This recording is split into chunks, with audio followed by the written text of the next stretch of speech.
Alpha Lima Whiskey 301 Santo Domingo. A Boeing 757 disappears from radar with 189 people on board. The plane's wreckage is soon found at sea. There are no survivors to say what happened. This accident was the first major loss of a Boeing 757 aircraft. Investigators find no clues in the wreckage. Only the plane's black box can tell them what happened. The tape raises a perplexing question. 301 Santo Domingo, come in please. My airspeed indicator is not working. What's happening? How had the failure of one single instrument caused the crash of one of the world's most sophisticated jetliners?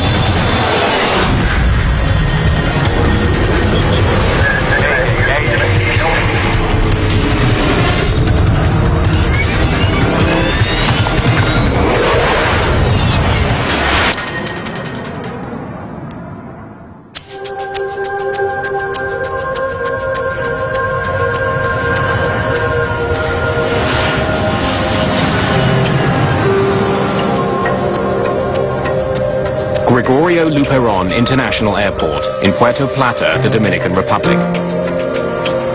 February the 6th, 1996. The small Caribbean island is a popular winter getaway. A group of German tourists has been delayed. There are mechanical problems with the jet that was supposed to take them back to Frankfurt. The airline has arranged to lease another plane for the flight. The replacement jet is owned by Turkish charter company Bergen Air. They have a 757 that's been sitting on the tarmac for almost 3 weeks. But it takes several hours to get the plane ready to go and to get the Turkish crew aboard. By 10:15 p.m., the plane and most of its crew are at the gate.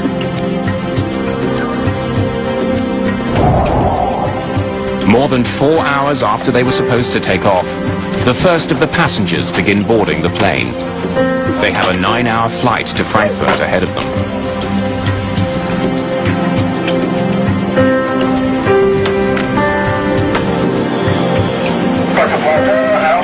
Whiskey 301. Shortly after 11:30, Bergen Air Flight 301 is given permission to leave the gate. Pushback granted.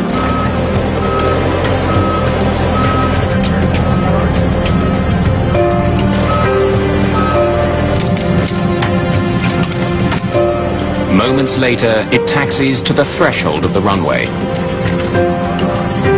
Cabin crew, take your seats, ready for takeoff. Cabin announcement is completed. First Officer Aykut Gergin is new to the 757 with fewer than 75 hours in the plane, all in the last 3 months. Thank you. Ready for takeoff. In contrast, Captain Ahmet Erdem is one of Bergen Air's most senior pilots. He's logged thousands of hours in this type of plane. Alpha Lima Whiskey 301, ready for takeoff. 301, clear for takeoff, runway 08. Clear for takeoff. Runway 08, 301. Thank you. A good flight. Good flight. Good flight. Mulis Evrenesolu is on this flight as a relief pilot. Like First Officer Gergin, he's been flying the 757 for less than 3 months.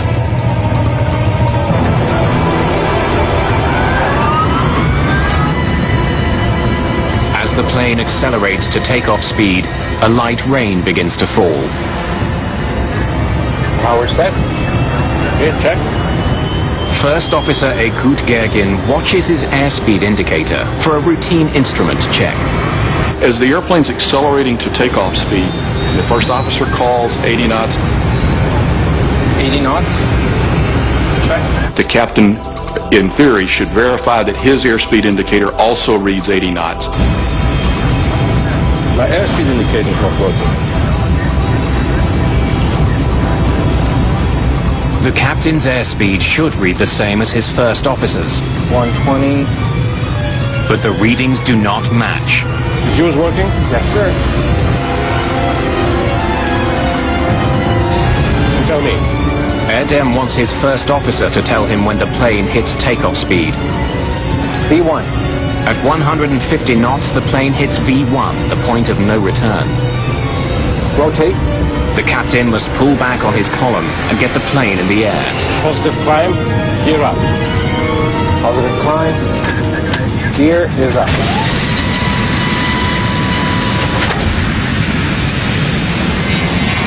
At 11:42, the plane takes off. Seconds later, Captain Erdem's airspeed indicator comes to life. Is it possible to turn off the wipers? Okay. Wipers off. Climb fast. Climb thrust. First Officer Gergin reduces power to the engines for a gradual climb to cruising altitude. 301, Airborne 45, switch over Santo Domingo, 1243. 1243, bye-bye, sir. Climbing through 2,500 feet, Santo Domingo, good evening. First Officer Gergin establishes contact with the island's main tower in Santo Domingo. Alpha Lima Whiskey 301, climb and maintain 280. Center autopilot on, please. Center autopilot. As command. 1 minute and 30 seconds into the flight, the autopilot takes over.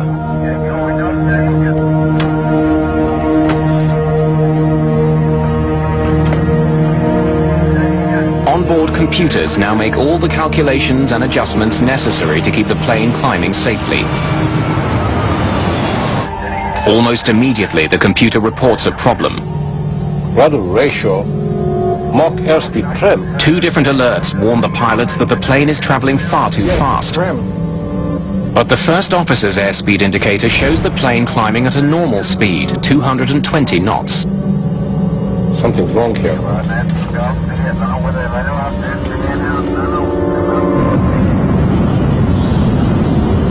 Unaware that there are any problems, the controller directs Bergen Air Flight 301 to continue climbing. Alpha Lima Whiskey 301, report Poke. Okay, 280, I'll call you over Poke. 301. Okay, there's something crazy. Do you see it? In the cockpit, the situation gets more confusing. The first officer's airspeed indicator shows that the plane is flying much too slowly. Mine shows only 200 now, and decreasing, sir. But the captain's gauge shows the plane flying far too fast, 325 knots. Both of them are wrong. What can we do? Let's check the circuit breakers. Yes, sir.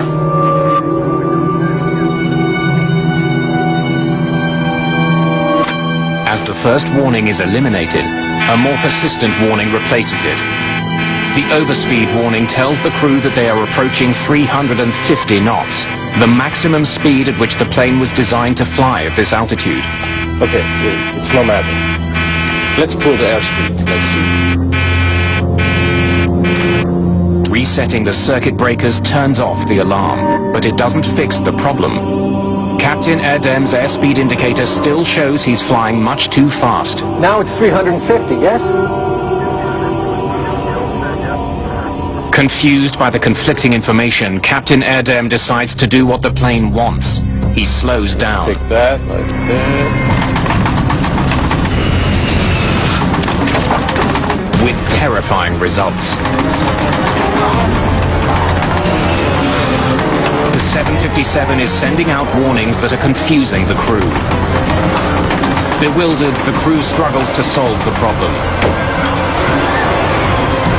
The lives of 189 people depend on them getting the answer right.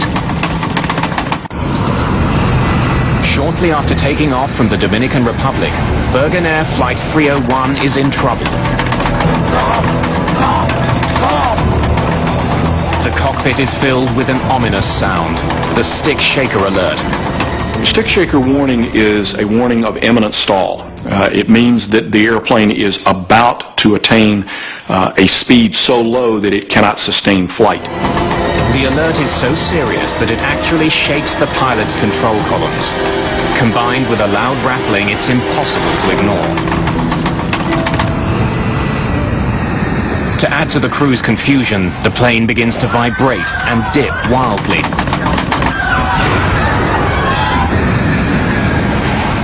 I'm sure every passenger on the airplane knew something was unusual because the aircraft started to shake in a very violent maneuver. It's not the only problem the crew is facing.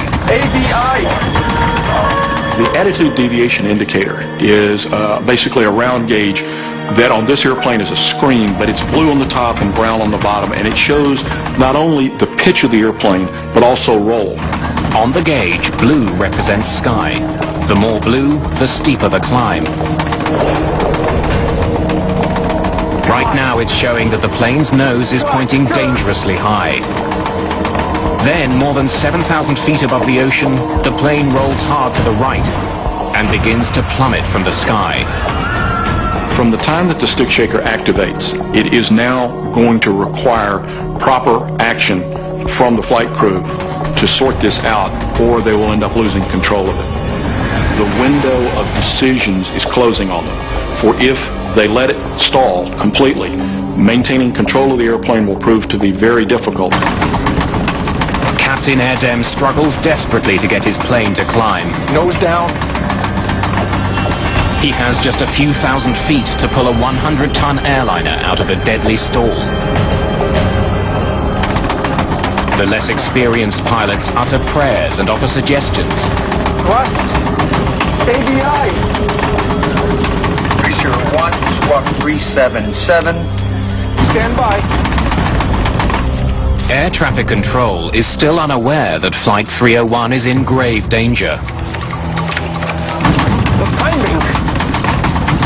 What am I to do? You can level off. Our altitude's okay.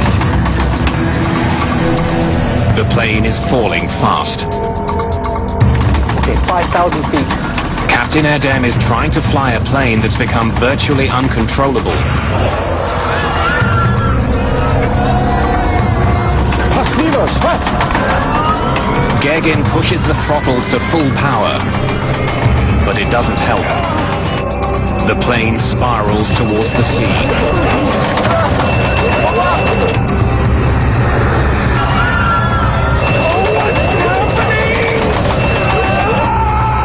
Alpha Lima Whiskey 301 Santo Domingo, come in please. Alpha Lima Whiskey 301 Santo Domingo, come in please. Less than 5 minutes after takeoff, Bergen Air Flight 301 vanishes from radar. Come in please.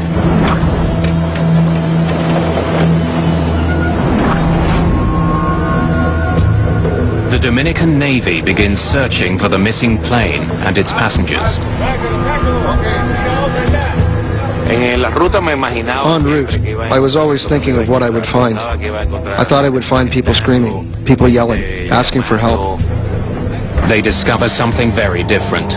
The strong smell of jet fuel hangs over the water. Pieces of wreckage float on the waves. I thought to myself, there was no one alive here. We didn't see any survivors, and we didn't see bodies. I really thought the plane had disintegrated on impact. Within hours, more than just wreckage begins floating to the surface.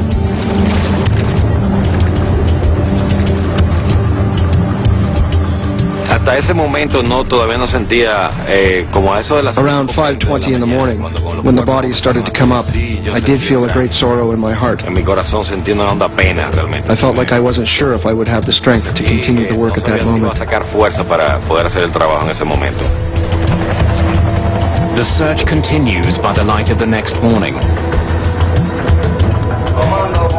American and Dominican rescue ships scour a 1,300 square kilometer area for survivors. None are found.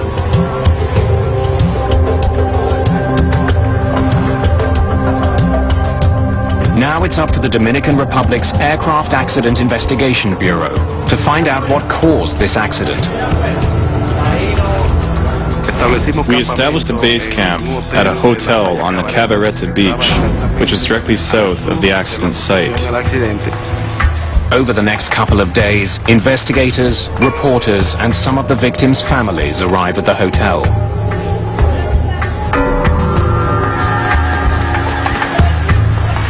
Nearby, evidence of the disaster reaches the Dominican shores. Wreckage and passengers' possessions are washing up on the beach. Even the smallest piece could be a valuable clue as to what caused the crash. The USA's National Transportation Safety Board agrees to assist the Dominicans with their investigation. Dominican Republic. I'm Manuel Sufon. They send an investigator to Puerto Plata. We could see that this was going to take some international cooperation to get to the bottom of the event. Robert McIntosh will also provide support from the NTSB's Washington offices. Any signal from the recorders? This particular accident was the first major loss of a Boeing 757 in the water. There was added urgency because the aircraft was going into the livery of many American-operated airlines and on the market for the worldwide passenger service. In order to understand what had happened here, we only had one key. That key was the black boxes.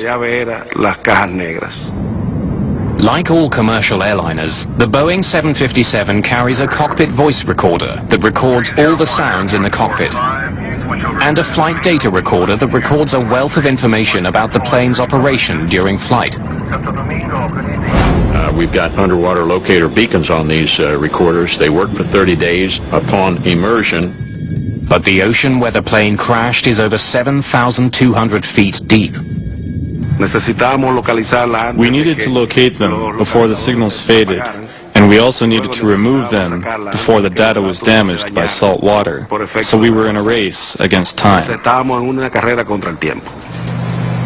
The NTSB enlists the help of the U.S. Navy, who hire a submersible called the Curve.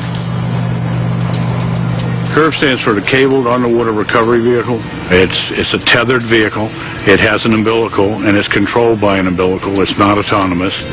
The Curve is essentially a remote-controlled submarine, which can work at depths no manned submarine could handle.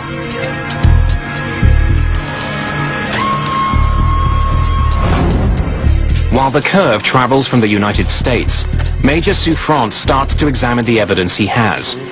Radar on the ground tracked the plane as it climbed into the night sky. I have the radar.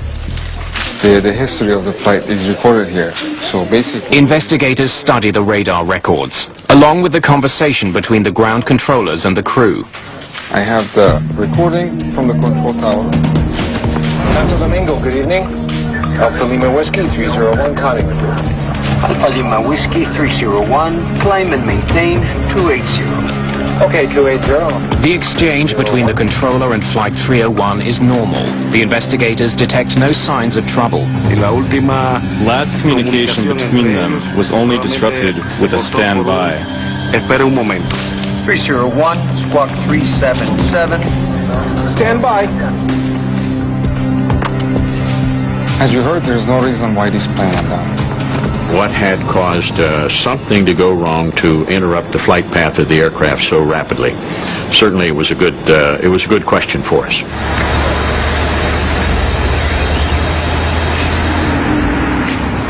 Any debris that's found is taken to a Dominican military base to be examined.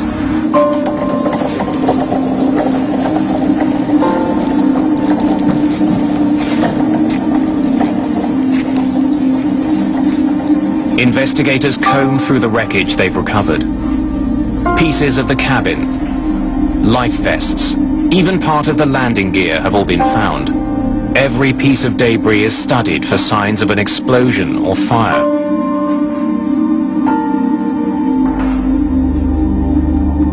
Investigators also check if any of the life vests are inflated. That would suggest passengers had some warning before the plane plowed into the sea.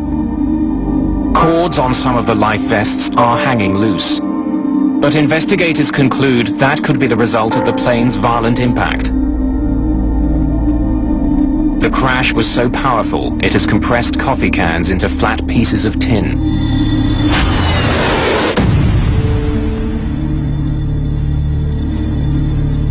The wreckage tells investigators that the crash of Bergen Air Flight 301 was sudden and violent. But they find no evidence that there was an explosion on board.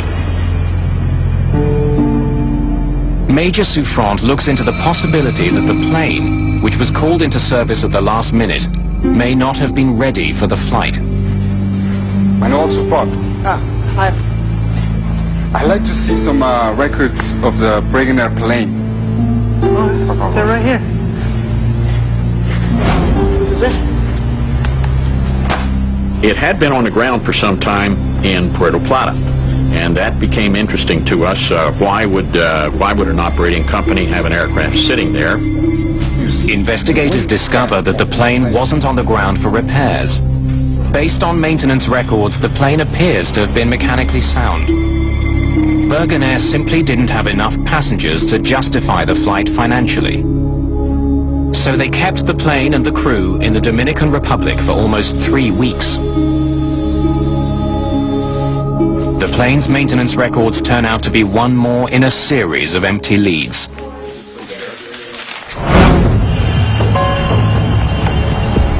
The Curve arrives in Puerto Plata harbor. On February the 28th, more than 3 weeks after the crash, it slips below the waves, looking for the remains of the Bergen Air jet.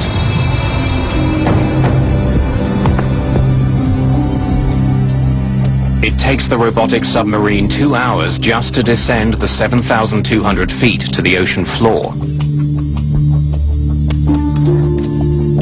From there, it sends back images of the wreck of Flight 301. The cockpit pretty much was sitting upright, and it was pretty much the nose of the plane, and you could see the front part of it. It was obviously banged up and cracked and fragmented. The clues investigators need to solve the mystery of this plane crash lie somewhere amongst the plane's twisted wreckage. The flight's black boxes are the top priority. The Curve quickly picks up the signal from a pinger on one of the units. Operators must now maneuver the sub towards the sound. They have to be able to see the boxes to pick them up with the robotic arm. It takes just 90 minutes to find the first black box. The first one was sitting out in the open. Okay, it was where they could see it, and they picked the first box up. They grabbed a hold of it, and they just kind of tucked the arm up in place, so that they wouldn't lose it.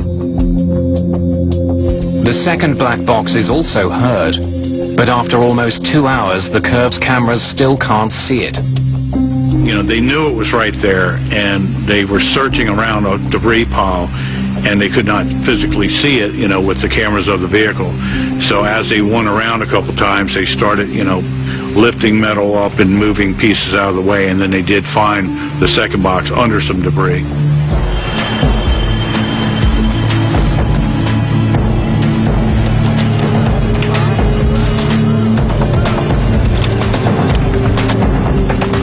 Flight 301's flight data recorder and cockpit voice recorder are brought to the surface and loaded onto a waiting jet.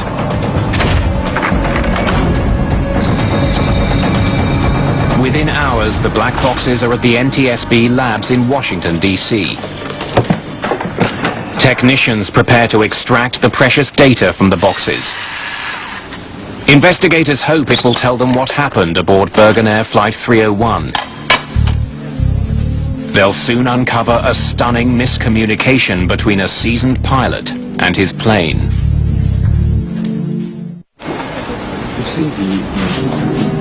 To unravel the mystery of Bergen Air Flight 301, investigators are counting on the plane's black boxes.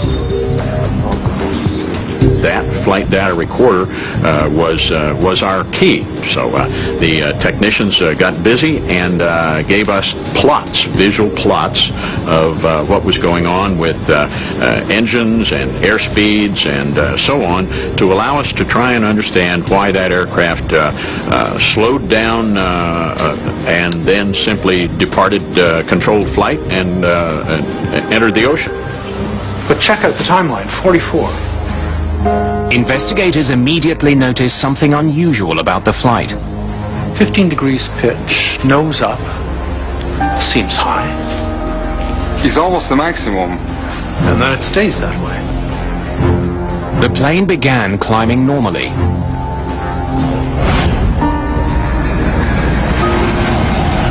Central autopilot on, please. But investigators noticed that shortly after the autopilot was switched on, the plane's nose pitched upward. They also see that the plane's airspeed seems much higher than it should be. 350 knots. It can't be right. Oh, there's definitely something wonky about the airspeed numbers. This brought us to the question of perhaps we should be looking over on the other side at the cockpit voice recorder and see what kind of information was coming from there. Can you cue that up and play it? Investigators soon start filling in the missing pieces of the puzzle. 80 knots. My airspeed indicator is not working. They learn that Captain Erdem noticed that his airspeed indicator wasn't working. Yours working? Yes, sir. You tell me. V1. Rotate. But Erdem didn't think the problem was serious enough to abort his takeoff. The tape reveals that once they were airborne, the crew quickly became overwhelmed by a series of warnings. Ratio. Mach airspeed trend. Something. To investigators, the captain seems to become increasingly bewildered by the messages he was getting from his plane. Mine shows only 200 now, and decreasing, sir. Both of them are wrong. What can we do? Investigators don't know why the captain's airspeed indicator wasn't working. They do notice that the captain's gauge came back to life as the plane started to climb. Okay, it's no matter. Let's pull the airspeed. Let's see. It's a telling discovery, which leads investigators to focus their attention on the device that feeds the gauge's airspeed information. The pitot tube. A pitot tube is an airspeed sensor, a pipe open at one end that responds to air pressure. When the plane travels forward, an increase in air pressure inside the pitot tube causes the airspeed indicator's needle to move. My airspeed indicator is not working. But if a pitot tube becomes blocked, it can send faulty readings to the plane's gauges. Investigators suspect that the pitot tube which fed the captain's airspeed indicator on the Bergen Air jet was somehow blocked. We don't know why it was blocked, but it presented a very, very interesting situation to us. We started carefully looking at what could cause that kind of thing to happen. Senor!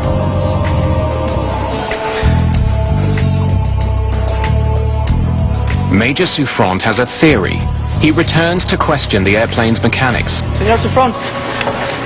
Souffrant suspects the mechanics may have taped over the pitot tubes during maintenance. It's a common procedure, but if the tape wasn't removed, it could have caused the deadly accident. Maybe a piece of tape was left on accidentally. No, sir. They didn't have to be taped. We never did anything with the pitos. Did you put the pitot covers back on them when the maintenance was finished? It didn't have any covers with it. We didn't take any off, and we didn't put any on.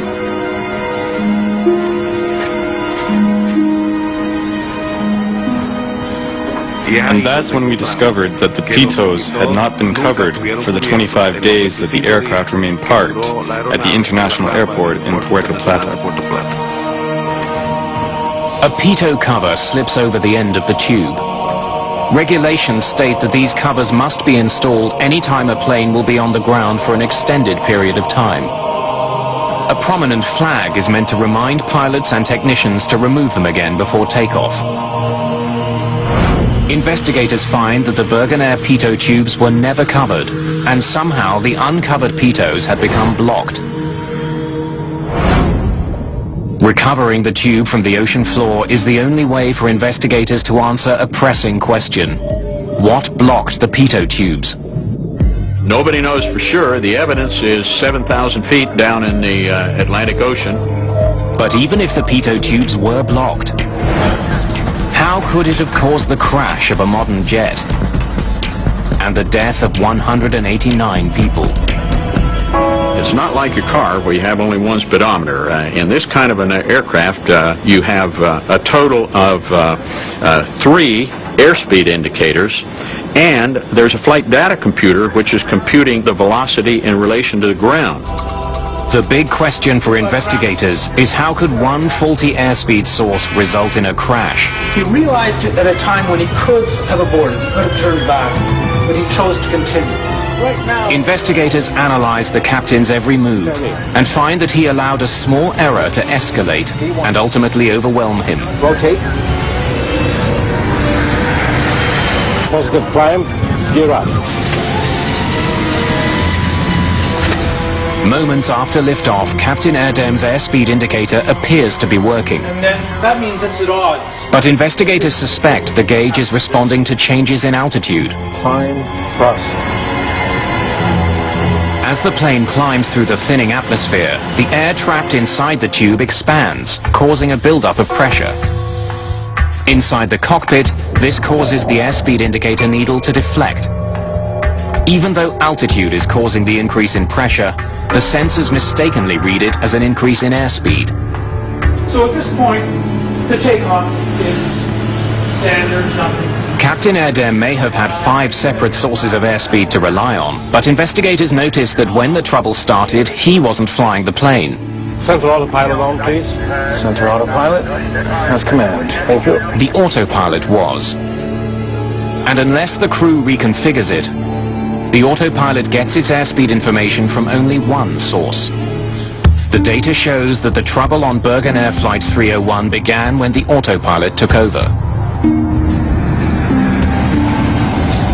Right after the autopilot is engaged, the plane's nose begins to rise. Investigators suspect that the crew didn't realize that the blocked pitot tube was feeding the autopilot faulty information. The computer registered that the plane was traveling too fast and raised the nose to slow it down. The autopilot's a pretty smart guy. He already knows he's got all the power that he's going to get for the climb. The only thing for the autopilot to do is raise the nose. And it raised the nose of the airplane to its limits of authority. But the autopilot was reacting to faulty information. Moments later, it sent out 2 different warnings. Rudder ratio. Mach airspeed trim. That the plane was traveling too fast to be controlled safely. And the airplane begins picking up warnings, rudder ratio, a variety of things that the airplane is sensing problems. Okay, there's something crazy there. Do you see it? Yes, there is something crazy. Mine shows only 200 now, and decreasing, sir. Both of them are wrong. Investigators realized that Captain Erdem wrongly concluded that both airspeed indicators were malfunctioning. In fact, his first officer's gauge was always correct. The plane was traveling much too slowly. What can we do? Captain Erdem no longer knows which instruments to trust. Let's check the circuit breakers. As they saw these caution lights, they decided they were going to start pulling some circuit breakers. And that would be rather strange. Resetting the circuit breakers turns off the alarm. But that needle continued to climb around the clock face until it activated the overspeed warning. The autopilot system sent yet another warning that the plane was traveling too fast. But the reality was just the opposite. The plane was slowing down. Let's pull the airspeed. That's when Captain Erdem made the gravest error of all. You can see that he now pulls back on his throttles. Investigators realized that at the plane's already slow speed, pulling back on the throttles was disastrous. The crew got the most severe warning that a plane can send out. And that's when he gets the stick shift. He's got a tactile sense coming through his flight controls that literally shakes the stick and says, you've got to lower this nose. In a matter of seconds, Captain Erdem was first warned that his plane was traveling too fast, and then that it was traveling dangerously slowly. They're in direct opposition of each other, and 2 warnings that you would never expect to get one right behind the other. The autopilot is programmed to always disconnect when the stick shaker activates. It's up to the pilot to get the plane out of a stall. once the autopilot reached its limits of authority, it said, "I've done all I can do. I'm out of here." When the autopilot disengaged, Captain Erdem suddenly found himself in control of the plane at the moment of his greatest confusion. You watch the plane at the top of the screen. The cockpit recordings lead investigators to a stunning conclusion. ADI! Captain Erdem may not have recognized that his plane is about to stall, but the relief pilot behind him did. ADI! This additional pilot intervened to say, "ADI, ADI." In other words, look at that ADI and put yourself where you would normally see the nose of the aircraft. 5 degrees nose high, 10 degrees. The relief pilot wanted Captain Erdem to recognize that the plane's nose was pitched dangerously skyward. Investigators can hear First Officer Gergen trying to convey the same message. Nose down. What the 757 desperately needed was airflow over the wings to generate lift. The only way to get that was to point the nose down and dive. What puzzles investigators is that the first officer had a control column identical to the captain's. He could have pushed it and brought the nose down himself. He may have been able to save the plane. But he didn't. Instead, he and the other Turkish crew member continued offering suggestions to their more experienced but overwhelmed captain. But climbing, what am I to do? You can level off. Our altitude's okay. The recording shows that Captain Erdem ignored valuable advice that could have saved the plane.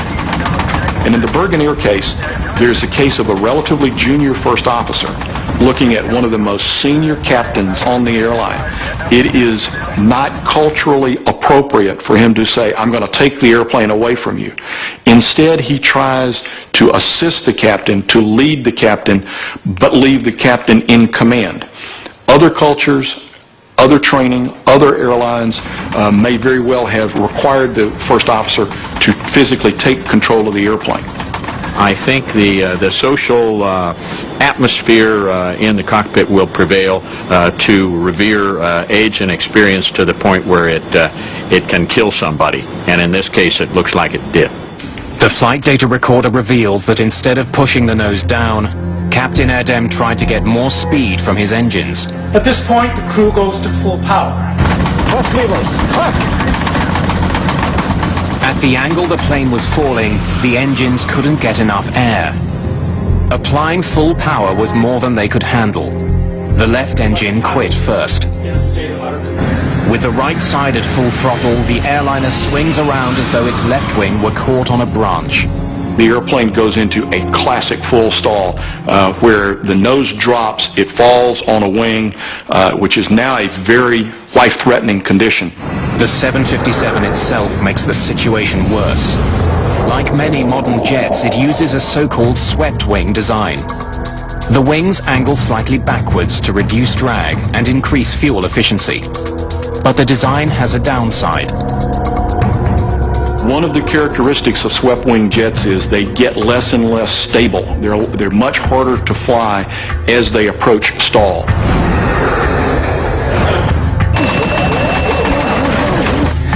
Sir, pull up!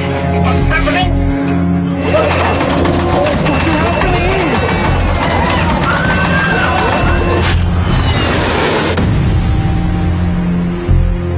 To maintain control of a swept-wing jet with no more altitude than they had in this condition is very, very problematic, and they are not successful when the airplane goes into the water. Investigators now know why Bergen Air Flight 301 crashed. What they can't understand is why the flight ever left the ground. 80 knots? My airspeed indicator's not working. At 80 knots, if the pilot and co-pilot's instruments disagree, takeoff should be aborted. Investigators are troubled that the captain took off knowing he had malfunctioning instruments. If something is not functioning correctly, it doesn't matter what it is, one should abort the takeoff at 80 knots.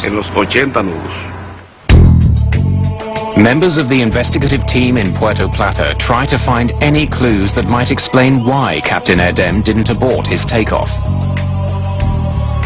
It was raining that night. Perhaps he was worried that he wouldn't be able to stop his speeding plane in time. Procedurally, he's required to stop.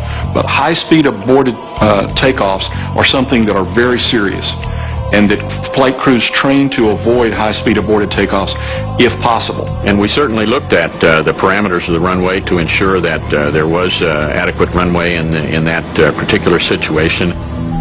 Careful measurements are taken. Investigators conclude that at 80 knots, when he first noticed the problem, Captain Erdem had enough runway left to bring his plane to a stop. He could have aborted his takeoff.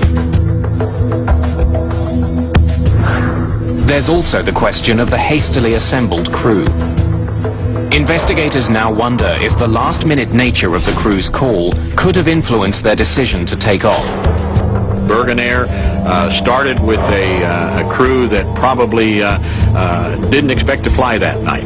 They didn't have adequate rest. They got out to the aircraft and perhaps were rushed in some of their planning. Investigators consider the possibility that the crew, who had been away from home for more than 2 weeks, was simply too eager to get home. 08301, thank you. A good flight. Good flight. Good flight. Y ahí viene el factor del homesick. This is the homesick factor, where minor problems are ignored in order to get back home. Para seguir el vuelo y llegar a la casa. Investigators will never know what was going through Captain Erdem's mind when he opted to continue his takeoff. In this case, the airplane is accelerating rapidly enough. The first officer responds, V1, which is the commit to fly speed, and by training, now the decision window has closed. They need to fly. rotate. And immediately thereafter, they're airborne. Once the plane was in the air, its blocked pitot tubes caused Captain Erdem to make a series of critical mistakes. But how were the tubes blocked in the first place? Investigators will find that the deaths of 189 people was caused by something the size of a paperclip. Investigators now know that a blocked pitot tube led to a series of conflicting warnings that confounded Flight 301's captain. Now they want to know how those same warnings would affect other pilots. Fuimos a un simulador de vuelo. We went to a flight simulator, and in the simulator, we tried to recreate the conditions of what happened on the night of February 6, 1996. Gentlemen, stand by. The simulator showed investigators that an overspeed warning, followed by a stick shaker warning, caused even the most seasoned pilots to freeze. The contradictory warnings were potentially dangerous.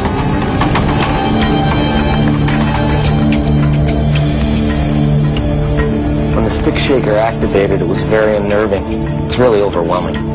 That would tell me that Mach airspeed warning horn, combined with a stick shaker, was a tremendously mind-boggling experience to a line pilot.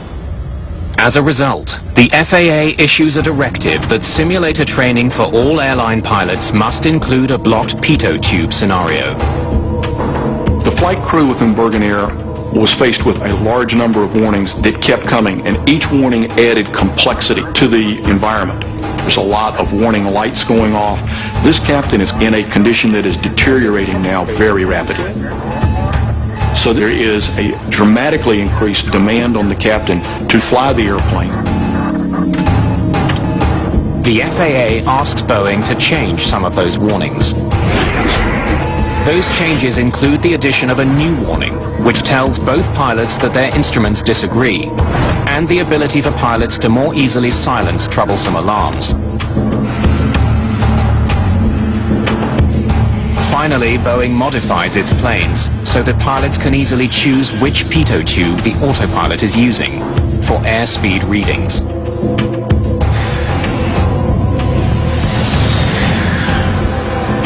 All told, more than 1,400 Boeing planes worldwide are affected by the new directives.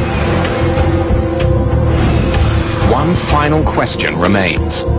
What had blocked the plane's pitot tubes?